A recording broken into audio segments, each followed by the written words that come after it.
SSC পরীক্ষার ফলাফলে গেল কয়েক বছর সাফল্য ধরে রেখেছে বগুড়ার শিক্ষা প্রতিষ্ঠানগুলো। জেলায় পাশের হার ৮৩.৫%, জিপিএ ৫ পেয়েছে ৫,৯০০ শিক্ষার্থী। নিয়মিত পড়াশোনার কারণেই ভালো ফলাফল হয়েছে বলে জানান শিক্ষার্থীরা। আব্দুস সালাম বাবুর তথ্য এবং ছবিতে ডেস্ক রিপোর্ট।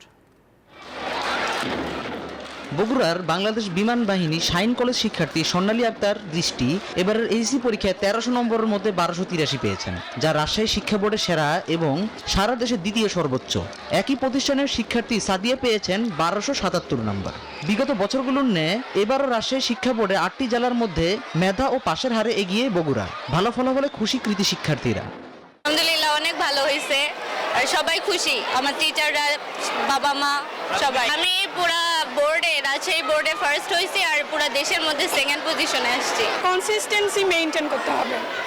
মনে করেন আজকে পড়লাম, পরের দিন পড়লাম না, এমন করলে তো হবে না। মানে প্রত্যেকটা দিন পড়তে হবে, প্রত্যেক দিন পড়া প্রত্যেক দিন কমপ্লিট করতে হবে। এসএসসিতে ভালো করেছি, ইনশাআল্লাহ এইচএসসিতে এই ধরনের রেজাল্ট করবো আমাদের স্কুল থেকে।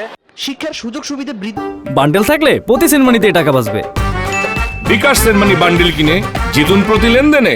সহ সাফল্য ধরে রাখতে পদক্ষেপ নেওয়ার আহ্বান অভিভাবকদের। যদি আমাদের এই বগুড়াতে আরো একাধিক সরকারি প্রতিষ্ঠান হয় তাহলে আমাদের এখানে আরো পড়ালেখার মান আরো বৃদ্ধি পাবে।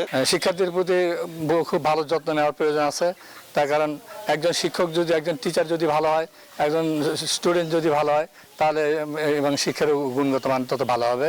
প্রতিষ্ঠান পরিচালনা পর্ষদ সহ ছাত্র শিক্ষক অভিভাবকদের সমন্বয়ে শৃঙ্খলভাবে পাঠদানের সাফল্য অব্যাহত রাখার প্রত্যয় শিক্ষকদের।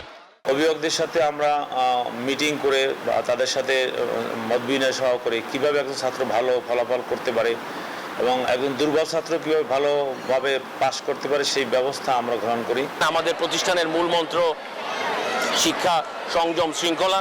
তাই শৃঙ্খলা আমরা সর্বোপরি সবচেয়ে উপরে রাখি এবং আমরা বিশ্বাস করি যে একটি শৃঙ্খলভাবে পড়াশোনা করলে অবশ্যই ভালো রেজাল্ট করা সম্ভব।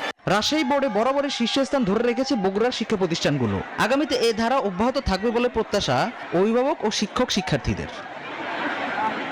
Sudip Chowdhury, desk report, news 24।